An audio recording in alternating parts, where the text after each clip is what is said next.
खुदाउन के पाक कलाम में से अपनी हदायत और रहनुमाई के लिए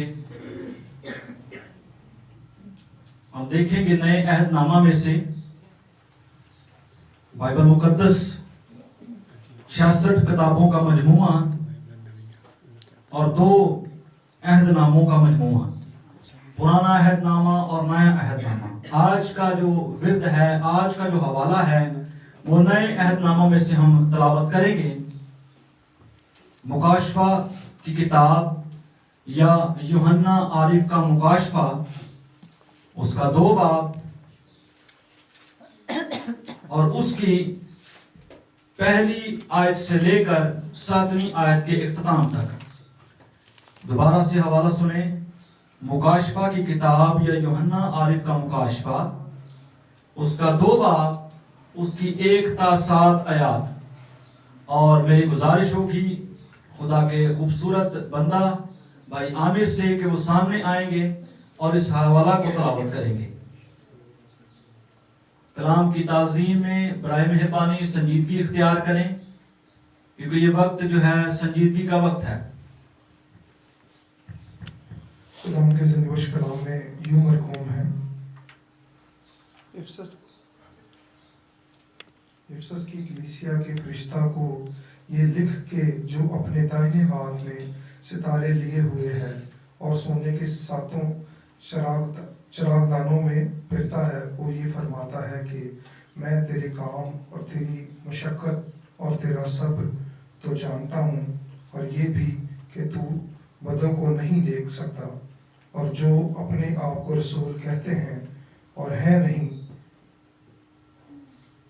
तूने उनको आजमा कर झूठा पाया, और तू सब्र करता और मेरे नाम की खातिर मुसीबत उठाते उठाते थकता नहीं। आमीन। मगर मुझको तुझसे ये शिकायत है कि तूने अपनी पहली सी मोहब्बत छोड़ दी। बस ख्याल कर कि तू कहाँ से गिरा है, और तौबा करके पहले की तरह काम कर, और अगर तू तौबा ना करेगा तो मैं तेरे पास आकर तेरे चिरागदान को उसकी जगह से हटा दूंगा। अलबत्ता तुझ में ये बात तो है कि तू नेकियों के कामों से नफरत रखता है, जिनसे मैं भी नफरत रखता हूँ। जिसके कान हो वो सुने कि रूह कलीसियाओं से क्या फरमाता है।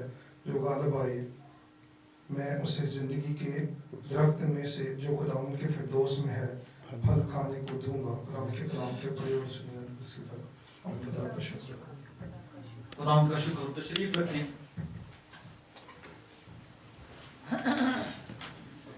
हालेलुया। आज का जो हवाला पढ़ा गया, ये मुकाशफा की किताब में से पढ़ा गया है, और मैं आपको ये बताना चाहता हूं कि मुकाशफा का मतलब क्या है। जो किताब जिसमें से हमने हवाला पढ़ा है, लाजिम है कि हमें यह भी पता हो कि उस किताब के नाम का मतलब क्या है, क्यों नाम रखा गया है। मुकाशफा का मतलब है खोल देना, जाहिर करना, बेपर्दा कर देना। मेरे साथ रहिएगा। मुकाशफा का क्या मतलब है? खोल देना, जाहिर करना, बेपर्दा कर देना और अय्या कर देना। खोला उसे ही जाता है जो पहले से मौजूद हो, और जो पहले से पोशीदा है उसको खोल देना, इसका नाम मुकाशफा है। मुकाशफा की किताब जो है वो मुकाशफाती अदब है। मुकाशफाती अदब से मुराद ये है कि जिसमें तशबीहात, अलामात, निशानात का बयान हो, उसको मुकाशफाती अदब कहते हैं। अब बात यह की जाए कि इस किताब का मुसन्नफ कौन है। यूहन्ना आरिफ या यूहन्ना रसूल। यूहन्ना ने इस किताब को तसनीफ किया, इस किताब को लिखा, और किस सन में लिखा? 95 या 96 में यह किताब लिखी गई। तो मैं आपको यह बताना चाहता हूं कि जो हम यूहन्ना आरिफ सुनते हैं, इस आरिफ का मतलब क्या है, क्यों इसको आरिफ कहा गया है? कोई बता सकता है क्यों इसको आरिफ कहा गया है? इसको आरिफ इसलिए कहा गया है क्योंकि इसको खास ये नेमत मिली, इसको खास ये बरकत मिली, इसको खास ये मार्फत मिली कि इसने इस किताब को तहरीर किया, इसलिए इसको आरिफ ये लक़ब दिया गया है। अब बात करेंगे कि यूहन्ना रसूल ने और कौन कौन सी किताबें लिखी। ये बातें आपको बताने का एक मकसद है, ताकि आपको कोई सवाल करे तो आपको पता हो कि यूहन्ना का क्या मतलब है, आरिफ का क्या मतलब है, यूहन्ना की किताब, यूहन्ना आरिफ का मुकाशफा की किताब कहां पर लिखी गई, किस सन में लिखी गई। हालेलुया, मेरे साथ हैं। हालेलुया। तो जैसा कि मैंने आपको बताया कि मुकद्दस यूहन्ना रसूल ने इस किताब को लिखा। इसके अलावा उसने यूहन्ना की इंजील लिखी, 3 खतूत लिखे यूहन्ना के, जो खतूत हैं पहला, दूसरा और तीसरा। हालेलुया। जहां पे थक जाए मुझे बता दें, मैं फिर भी आगे चलूं। हालेलुया। और इस किताब के मौजू की अगर बात की जाए तो फतह का मौजू है इस किताब का। अब चलते हैं इस हवाला की जानब कि ये हवाला जो लिखा गया, ये किसको लिखा गया, ये किस कलीसिया को लिखा गया, किसको लिखा गया, कोई बता सकता है? इफसस की कलीसिया। इफसस की कलीसिया के फरिश्ता को ये लिखा गया। फरिश्ता का जो मतलब है, यहाँ पर तशबीह इस्तेमाल की गई है, निशान के तौर पर बताया गया है। फरिश्ता का मतलब पासबान, उस कलीसिया का जो पासबान है, इफसस की कलीसिया, उस वक्त की कलीसिया का जो पासबान था, उसको ये जो है हवाला लिखा गया, उसको ये इक्तबास लिखा गया। मैं आपको बताना चाहता हूं कि इफसस जो शहर है उस वक्त का तजारती शहर, जैसे आज दुबई है, यूएई है, बड़े तजारत के बड़े बड़े मकामात हैं, उस वक्त का ये तजारती मरकज था। शहर पनाह और रोमी नज़्म नक्श का गहवारा था।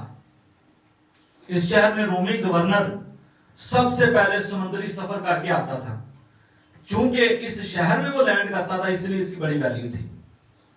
अगर ये हवाला जो 7 आयात हमने आज पढ़ी हैं, इसकी अगर तकसीम की जाए, इसको अगर तोड़ा जाए, इसको अगर डिवीजन इसकी की जाए, तो ये 4 हिस्सों पर मुश्तमिल है। पहला हिस्सा तारीफ, खुदावंद तारीफ करता है अपने लोगों की। दूसरे हिस्से में खुदावंद शिकवा करता है। तीसरे हिस्से में खुदावंद मशवरा देता है। और चौथे हिस्से में अगर मशवरे पर अमल ना किया जाए तो उसकी सजा भी है। ये पूरा कंप्लीट पैसेज है आपके लिए, मेरे लिए और उस वक्त उनकी कलीसिया के लिए, जो कि खुदावंद ने अपने बंदा की हिदायत और रहनुमाई से लिखवाया। मेरे साथ रहना आपने। पहले हिस्से में हम पढ़ेंगे। पहले हिस्से में तारीफ है। खुदावंद क्या कहता है, तारीफ के अल्फाज, 7 बड़ी खूबियां खुदावंद बयान करता है इसमें तारीफ में, कि मैं तेरे कामों को जानता हूं। कौन से काम? जो शीली कलीसिया थी, ये अपने कामों को, अपने प्रोग्राम्स को बड़े ऐसे तरीके से ऑर्गेनाइज करती थी, हाजिरी को यकीनी बनाती थी कलीसिया। आपने अपने अंदर भी देखते जाना है कि क्या इस कलीसिया की खूबियां आज आप में हैं या नहीं। जोशीली तो आप हैं, जोश में तो आप हैं, सरगर्म हैं, अपने काम भी ऐसे तरीके से करते हैं। हाजिरी थोड़ी 50-50 है, लेकिन वो भी बेहतर हो सकती है। आगे बढ़ेंगे। तेरी मुशक्कत, दूसरे नंबर पर मुशक्कत। मैं तेरे कामों को जानता हूं, तेरी मुशक्कत। मुशक्कत कौन सी? जब मैं लफ्ज मुशक्कत पर गौर कर रहा था तो मैंने इसके मतलब को देखा कि ऐसी मुशक्कत जिसमें कुर्बानी दी जाए, कुर्बानी के जज्बा के तहत मुशक्कत, या कुर्बानी के जज्बा से सरशार मुशक्कत। ये इनफरादी तौर पर भी खुदा का खादिम कहता है, कलीसियाई तौर पर भी खुदा का खादिम कह रहा है कि मैं तेरी मुशक्कत को भी जानता हूं। इनडायरेक्ट तो खुदा यसुम सी कह रहा है उनको कि मैं तेरी मुशक्कत को जानता हूं, मैं तेरे कामों को भी जानता हूं।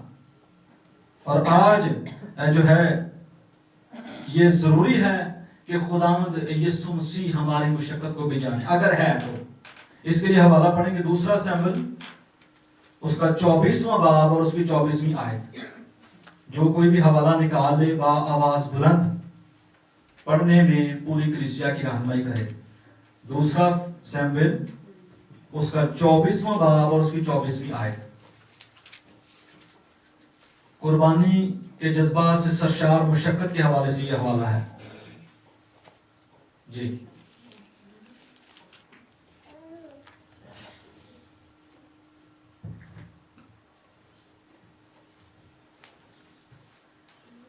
तब बादशाह ने अरूना से कहा, नहीं, बल्कि मैं ज़रूर कीमत देकर उसको तुझ से खरीदूंगा और मैं खुदावंद अपने खुदा के हजूर ऐसी सोखनी कुर्बानियाँ नहीं गुजरानूंगा जिन पर मेरा कुछ खर्च ना हुआ।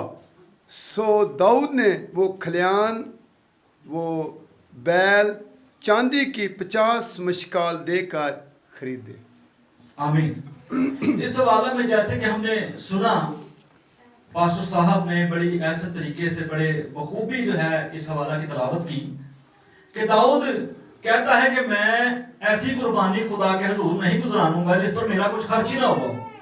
चूंकि वो बादशाह है, चूंकि वो उस वक्त का रहनुमा है, लीडर है, वजीर आजम है अपने मुल्क का, तो वो ही अगर कह रहा है कि मुझे कुर्बानी करनी है और अपने पैसों से करनी है, तो खुदावंद यीशु मसीह भी यहाँ पर अपनी कलीसिया को, इफसस की कलीसिया को ये फरमाता है कि मैं तेरी कुर्बानी को जानता हूँ, मैं तेरी मुशक्कत को जानता हूँ कि तूने कुर्बानी के जज्बा से सरशार होते हुए जो है अपना आप पेश किया है। तीसरे नंबर पर खुदावंद कहता है कि मैं तेरा सब्र भी जानता हूँ। सब्र करती है कलीसिया। सब्र किस वक्त में सब्र किया जाता है?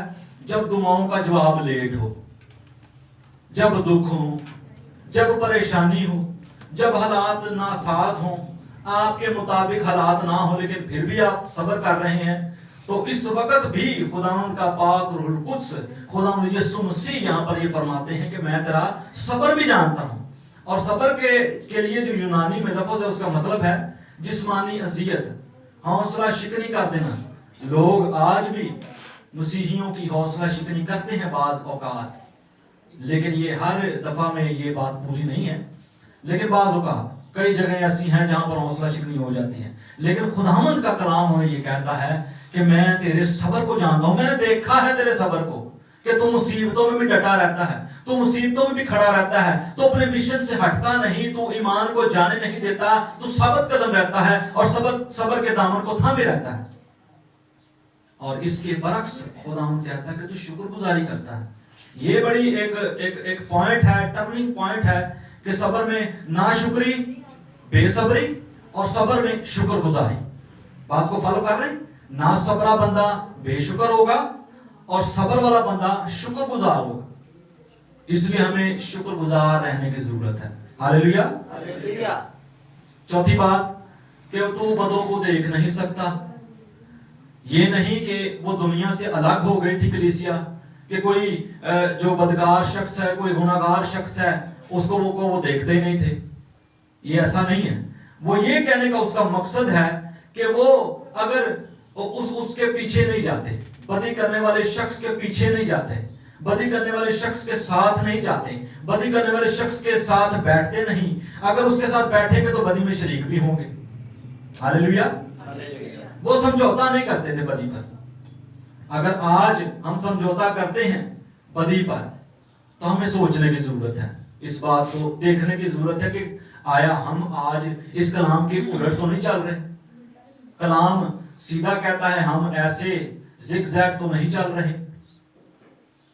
अगली बात कि जो अपने आप को रसूल कहते हैं और हैं नहीं, तूने उनको आजमा कर झूठा पाया। इफसस की कलीसिया में एक खूबी यह भी थी कि वो इम्तियाज कर लेती थी। वो ये देख लेती थी कि कौन सच्चा है, कौन झूठा है, कौन एक नंबर है, कौन दो नंबर है, कौन खालिस है और कौन जो है इम्प्योरिटीज से भरा हुआ है।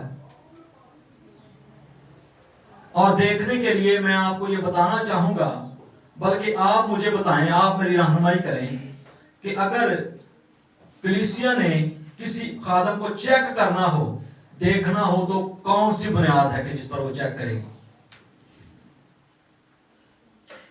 यकीनन यीशु मसीह की जो मिसाल है कि दरख्त अपने फलों से पहचाना जाता है। फल देखेंगे ना आप। उतों ਦੇ ਸਾਰੇ ਸਟੇਜ ਤੇ ਚੜ ਕੇ ਤੇ ਵਾਵਾ ਜੈ ਜੈ ਕਰਦੇ ਨੇ, ਤੇ ਜਦੋਂ ਅੰਦਰੋਂ ਵੇਖੀਏ ਤੇ ਅੰਦਰੋਂ ਵੀ ਕੀ ਉਂਝਦੇ ਹੀ ਨੇ, ਅੰਦਰੋਂ ਉਂਝਦੇ ਨਹੀਂ। ਪਰ ਕਹਿੰਦੇ ਕਿ ਅੰਦਰੋਂ ਉਂਝਦੇ ਨਹੀਂਗੇ। हालेलुया। सच्ची गल्लां निकल जांदियां होंदियां, कोई गल। तो ये मैं आपको बता रहा था कि वो कलीसिया जो है कॉम्प्रोमाइज नहीं करती थी, वो देख लेती थी, वो भांप लेती थी। आज हम में भी अगर ये सलाहियत नहीं, तो इस सलाहियत को जो है अपनाने की, अपने अंदर पैदा करने की जरूरत है कि इम्तियाज की रूह रखें, देखें कि कौन सा खादम कैसा है, सब बातों में उसकी पैरवी ना करें, देखें कि कौन सा खादम कैसा, उसके किरदार को देखें, उसके गुफ्तार को देखें, उसकी जिंदगी को देखें। ये नहीं अन्य वाय नहीं टुटे जाना। हालेलुया। तो अगली बात, मुसीबत उठाते उठाते थका नहीं। यीशु मसीह कहता है कि तेरी मुसीबतें तो बहुत हैं, तेरी अज़ीज़ें तो बहुत हैं, तूने बहुत बर्दाश्त किया, तूने बहुत सब्र किया, तूने खुद इनकारी की जिंदगी बसर की है, मेहनत और मुशक्कत करने से घबराता नहीं है। तो कभी भी हम मुसलसल मुसीबतों से घबरा कर दिल नहीं छोड़ना चाहिए हमें। यीशु मसीह का यहाँ पर ये पॉइंट है। उनको खुदावंद यीशु मसीह शाबाश दे रहा है, उनको खुदावंद यीशु मसीह ये कह रहा है कि मैं देखता हूं कि तेरी मुसीबतें बहुत हैं, तू मुसीबत उठाते उठाते थकता नहीं। लेकिन आज हमसे ये कलाम है कि अगर हम मुसीबत उठाते हैं तो हम थक तो नहीं गए कहीं, क्या हम थकावट का शिकार तो नहीं? ये कोई ऐसी थकावट नहीं कि जो पैनाडोल लेने से चली जाए। हालेलुया। ये इसके थकने से मुराद ये है कि हम दुख बर्दाश्त करते करते हम कहें बस ठीक है जी, बहुत होया, अही नहीं जाना चर्च, उसे तो कोई आता ही नहीं। ऐसा नहीं है। कलाम हमें कहता है कि बल्कि खुदा का पता पौलुस रसूल कहता है कि मैं निशान की तरफ दौड़ता चला जाता हूं। वो दौड़ रहा है, वो इस जिंदगी को दौड़ से तशबीह देता है। वो दौड़ता है, वो कहता है कि मैं दौड़ता हुआ निशान की तरफ बढ़ता चला जाता हूं ताकि उस सहरा को हासिल करूं जो कभी मुरझाने का नहीं। मेरे अजीजों, अगर आज आप थक चुके हैं, अंदरूनी तौर पर अंदर से आप टूट चुके हैं, तो खुदा का कलाम आपको यह कहता है कि थकना नहीं, घबराना नहीं, परेशान नहीं होना, मैं मुसीबत में तेरे साथ हूं। जिस तरह ज़बूर 23 में लिखा है कि चाहे मौत के साया की वादी में से भी मेरा गुजर हो, मैं किसी बला से नहीं डरूंगा क्योंकि तू मेरे साथ है। ये वादा अजीजों मेरे साथ, आपके साथ, एल्डर शरीफ के साथ, हम सबों के साथ है। और खुदावंद आज भी हमें ये कहता है कि मुसीबत उठाते उठाते थकना नहीं आपने। इसके लिए हवाला देखेंगे रोमियो के नाम पौलुस रसूल का खत, नए अहदनामा में से मुकद्दस पौलुस रसूल का खत रोमन की कलीसिया के नाम, उसका 8वां बाब और उसकी 8वीं आयत। जो कोई भी हवाला निकाले बा आवाज बुलंद पढ़ने में रहनुमाई करे। हालेलुया। 8वां बाब और उसकी 8वीं आयत। और जो जस्मानी है वो खुदा को खुश नहीं कर सकते। आमीन आमीन। 8वां बाब 8वीं आयत पढ़िए जी। ओके। जिस्मानी बंदा, जिस तरह के मैं आपको बता रहा था कि खुदा को खुश नहीं कर सकता। जिस्मानी आदमी जो थकावट का शिकार है, जो कि तजब्जुब का शिकार है, वो खुदावंद को खुश नहीं कर सकता। और कलाम में यह भी लिखा है कि सब चीजें मिलकर खुदा से मोहब्बत रखने वालों के लिए भलाई पैदा करती हैं। मेरे अजीजों, अगर आज हम ये सोचें, आज अगर हम अपनी मुसीबतों पर ही गौर करते रहें तो आगे कब बढ़ेंगे, तो आगे कब जाएंगे, कमाल को कब पहुंचेंगे? खुदा का कलाम हमें ये कहता है कि अपनी मुसीबतों पर नजर, उनसे नजर हटाकर तो यीशु मसीह पर नजरें लगाएं, जो कि कामिल करने वाला, निजात का बानी हमारा खुदावंद यीशु मसीह है। अगर उस पर निगाहें लगाएंगे तो वो थकने देगा ही नहीं। ये भी एक बहुत बड़ा रेवलेशन है कि आज खुदा से प्यार करने वालों के लिए भलाई ही भलाई है। चाहे हमें मौका पर समझ आए या ना आए, लेकिन खुदा से मोहब्बत करने वालों के साथ हमेशा भलाई ही होती है। दूसरे हिस्सा की जानब हम बढ़ेंगे। दूसरे हिस्सा में शिकवा करता है खुदावन, उस कलीसिया से शिकायत करता है। वो शिकायत क्या है कि तुमने अपनी पहली सी मोहब्बत छोड़ दी। पहले नंबर पर खुदावंद उनकी तारीफ करता है कि तू थकता नहीं, बदों को देख नहीं सकता, तू सब्र करता है, तू मुसीबत उठाता है, तू अपने आप को जो रसूल कहते हैं तूने उनको आजमा कर झूठा पाया है, तू थका नहीं। और दूसरे हिस्से में खुदावंद यीशु मसीह शिकवा करता है कि तूने अपनी पहली सी मोहब्बत छोड़ दी। बुलंद आवाज से, तूने अपनी पहली सी मोहब्बत छोड़ दी। मोहब्बत में सर्द पड़ जाना, इसका मतलब है मोहब्बत में सर्द पड़ जाना। जो मोहब्बत पहले करते थे, पहले के सवाल ये पैदा होता है कि पहले कौन सी मोहब्बत थी। बराए मेहरबान तवज्जो दें इधर सब लोग, जो पहली सी मोहब्बत है वो क्या है, सवाल इधर ये पैदा होता है। पहली सी मोहब्बत में ये है कि जब नया ईमानदार जो तौबा करता है, जो खुदावंद यीशु मसीह को अपना निजात दहिंदा कबूल करता है, उसमें एक जोश होता है, उसमें गवाही होती है, उसमें रूह का ताजा रहना होता है, दुआ करता है, रोजे रखता है, अकीदत रखता है, खुदा के खादमीन के साथ रफाकत में रहता है। हमें आज सोचने की जरूरत है कि क्या हमने भी अपनी पहली सी मोहब्बत छोड़ तो नहीं दी, असि भी ठंडे तो नहीं पै गए किते, हम भी आज दुआ में उसी तरह ही सरगर्म हैं जिस तरह पहले थे, या कि हम सर्द पड़ चुके हैं। सोचें इस बात को कि खुदावंद का कलाम आज आपको क्या कह रहा है कि हम सर्द तो नहीं पड़ गए, तूने अपनी पहली सी मोहब्बत छोड़ दी। पूरी दिलो जान से खुदावंद का कलाम कहता है कि अपने सारे दिल, अपनी सारी जान और अपनी सारी ताकत से खुदावंद अपने खुदा से मोहब्बत रख। तो हमें मेरे अजीजों आज सोचने की जरूरत है कि क्या आज हमने अपनी मोहब्बत को तर्क तो नहीं कर दिया। अगली बात, मशवरा, आगे खुदा मशवरा देता है, इसका हल भी बताता है खुदा कि अगर तुमने अपनी पहली से मोहब्बत छोड़ दी है, पहले नंबर पर तारीफ है, दूसरे नंबर पर खुदा शिकवा करता है, तीसरे नंबर पर खुदा मशवरा देता है। खुदावन जो कि भलाई का खुदा है, वो नहीं चाहता कि कोई भी जान हलाक हो, लेकिन वो चाहता है कि हर एक की तौबा तक क्या पहुंचे, नौबत पहुंच जाए।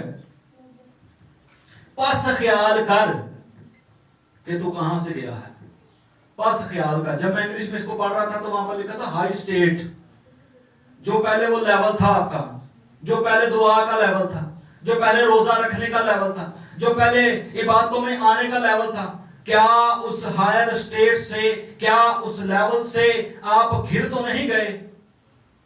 क्या आपने आज तक उस लेवल को बरकरार रखा है? पास ख्याल करके तू कहां से गिरा है और तौबा करके पहले की तरह काम कर। खुदावंद को फारग लोग पसंद नहीं, वो चाहता है कि काम करें, वो चाहता है कि आप बढ़ें आगे, वो चाहता है कि आप तरक्की करें। तरक्की इसी सूरत में करेंगे जब आप खुद तरक्की करना चाहेंगे।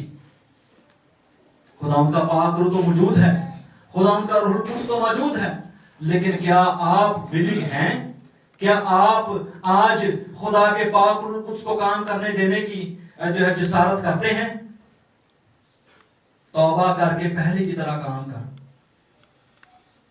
पहले की तरह काम कर। पहली मोहब्बत, पहली मोहब्बत अगर हम देखें, एक मिसाल देखें कि मियां बीवी की जो पहली मोहब्बत है, या इसको इस अंदाज से देखें कि कलीसिया और खुदावंद यीशु मसीह की मोहब्बत, क्या खुदावंद यीशु मसीह की मोहब्बत कम हुई है? नहीं हुई। तो फिर हमारी मोहब्बत क्यों कम हो जाती है? क्यों हम दुआ में पीछे हट जाते हैं? क्यों हम रोजा नहीं रखते? क्यों हम आज अपनी उन बातों में जो है पीछे हैं जिनमें कि हमें उस्ताद होना चाहिए था? Hallelujah, hallelujah. मोहब्बत में कमी जो है बड़ी बेतरतीबी का शिकार कर देती है जिंदगियों में। और कमी की वजह क्या है? पहले नंबर पर इसके अलावा भी हो सकती है, लेकिन मैंने 3-4 लिखी है। दुनियावी कामों में घेरे रहना, देखीदा 2-2 नौकरियां कर देने पूरी नहीं पैंदी। क्यों नहीं पूरी पैंदी? क्योंकि खुदा उनको टाइम नहीं देते। दूसरे नंबर पर बुरी सोबत का शिकार होते हैं लोग, ज़हनी शकूक होते हैं, शक होता है उनके जिलों में कि पता नहीं खुदा सुनता भी पिया कि नहीं। असी दुआवां कर करके थक चुके हैं, असी दुआवां करी ही जान रहे हैं, जवाब नहीं होंगे। तो मेरे अजीजों, मोहब्बत में कमी को दूर करें और अपनी पहली सी मोहब्बत में खुदा यीशु मसीह के साथ जुड़ जाएं। और करना हमने क्या है? हमने तो देख लिया है कि मोहब्बत में कमी की वजह भी देखी, मोहब्बत में कमी का जो मतलब है वो भी देखा। अब हमने क्या करना है? दोबारा जुड़ने के लिए हमने कलाम को पढ़ना है, बाकायदगी से रोजाना 1 बार चाहे पढ़ें बाइबल का, चाहे 2 बार पढ़ें, चाहे जितना आपके पास वक्त है उसके मुताबिक पढ़ें, दुआ करें, रोल को उसके फरमाबरदारी में जिंदगी गुजारें, बिला नागा जो है मसीही ईमान में बढ़ते चले जाएं, मसीही रफाकत में बढ़ते चले जाएं। जिस तरह के अमाल की कलीसिया को जो है पौलुस रसूल लिखता है रसूलों के अमाल में कि ये रसूलों से तालीम पाने, रफाकत रखने, रोटी तोड़ने और दुआ करने में मशगूल रहे। अगर मशगूल रहेंगे तो मोहब्बत में कायम रहेंगे, अगर हट जाएंगे तो मोहब्बत भी जाती रहेगी। फिर आखिरी हिस्सा सजा, ये बड़ा खतरनाक हिस्सा, इसमें कोई नहीं जाना चाहता। कोई भी नहीं चाहता कि मुझे सजा मिले, कोई भी नहीं चाहता कि मुझे पनिशमेंट हो खुदा की तरफ से, कोई भी नहीं चाहता कि खुदा का गजब मेरी जिंदगी पर हो। अगर आप नहीं चाहते तो आप जो है उस मशवरा के मुताबिक, आप जो है उस ख्याल के मुताबिक जो खुदावंद यीशु से कहता है कि तौबा करके पहले की तरह काम कर, उस काम को करने की जरूरत है। अगर तौबा ना करेगा तो मैं तेरे चिराग दान को उसकी जगह से हटा दूंगा। डेंजरस बात, चिराग दान को उसकी जगह से हटा दूंगा, मैं तुझे फना कर दूंगा, मैं तुझे हटा दूंगा। तो क्यों जगह भी रोके रहे, तो क्यों मेरे काम में बिगाड़ का शिकार बने। खुदावंद नहीं बर्दाश्त करता, खुदावंद सब्र भी करता है और खुदावंद अपने लोगों के वसीला से बताता भी है। लेकिन अगर लोग ना सुने, लोग अपने दिलों को सख्त करें, तो खुदावंद के पास दूसरा तरीका भी है। तो मेरे अजीजों, हमें आज इस कलाम के मुताबिक अपनी जिंदगी को देखने की जरूरत है कि आया हम उस पहली सी मोहब्बत में बरकरार हैं, आया हम कलाम को पढ़ते हैं, आया हम खुदावंद के खादमीन की बातें सुनते हैं, आया हम खुदा के खादमीन के साथ रफाकत में जुड़े हुए हैं, आया हम आज इबादत में आते हैं, आया हम आज गैर हाजिरी तो नहीं करते, आया हम आज घरों में तो नहीं बैठे रहते। कलाम ये हमें बताता है, कलाम ये हमें सिखाता है कि तूने अपनी पहली सी मोहब्बत छोड़ दी है। जब पहली सी मोहब्बत छोड़ दी जाती है तो मोहब्बत अगर चलेगी तो उसकी जगह कौन आ जाएगा? नफरत आ जाएगी उसकी जगह। ये बड़ी डेंजरस बात है। और कलाम कहता है कि खुदा के हाथों में पड़ना हौलनाक बात है, ये बड़ी खतरनाक बात है। तो क्या आज आप खुदा के हाथों में पड़ना चाहेंगे? यकीनन मेरा ईमान है कि कोई भी नहीं चाहेगा कि मुझे सजा मिले, तो कोई ये भी नहीं चाहेगा कि पहली मोहब्बत बरकरार रहे। तो दरमियानी बंदा नहीं कितने पार लगता। दो कश्तियों का मुसाफिर जो है वो कभी भी किसी मंजिल पर नहीं पहुंचता। इसलिए आज का पैगाम, आज का जो उन्वान, आज के जो पैगाम का मकसद है वो ये है कि अपनी पहली मोहब्बत को बरकरार रखें। ख्याल करें, सोचें इस बात को कि आया आज आप अपनी पहली मोहब्बत में कायम हैं या नहीं। सोचें इस बात को कि क्यों खुदावंद ये कहता है कि तूने अपनी पहली सी मोहब्बत छोड़ दी। तारीफ भी करता है कि तू थकता नहीं, तू अपने कामों में मुसलसल करता है, वो अपने कामों को, मुसीबत भी उठाता है, रोजे भी रखता है, सारे काम करता है कलीसिया के। लेकिन खुदावंद ये भी चाहता है कि अपनी पहली मोहब्बत में बरकरार रहें। कुछ काम तो हम कर रहे हैं लेकिन उस मयार का काम नहीं कर रहे जो कि खुदावंद को चाहिए। इसलिए अपने मयार को दुरुस्त करें। और अगर आप अपने मयार को दुरुस्त करेंगे तो इसके साथ अवार्ड भी है, इसके साथ इनाम भी है। आगे 7वीं आयत में, जो गालिब आए मैं उसे उस जिंदगी के दरख्त में से फल खाने को दूंगा जो खुदा के फरदौस में है। हालेलुया। अगर आपको उस फल तक रसाई चाहिए, अगर आपको वो फल खाना पसंद है, वो फ्रूट आपको चाहिए, तो लाजिम है कि पहले नंबर पर आप सोचें, दूसरे नंबर पर तौबा करें, तीसरे नंबर पर खुदावंद में वफादारी के साथ काम करें और खुदावंद के मशवरा पर अमल करें। तो जिंदगी के दरख्त में से, उस फल में से खाने के लिए आपको मिलेगा। और खुदा हम सबको अपने फजल से मामूर करे और तौफीक दे कि हम गालिब आ सकें, हम फल खा सकें, हम फल हासिल कर सकें और हमेशा की जिंदगी में दाखिल हो सकें। खुदा मुझे और आपको इस कलाम के मुताबिक बड़ी बरकत दे। आमीन।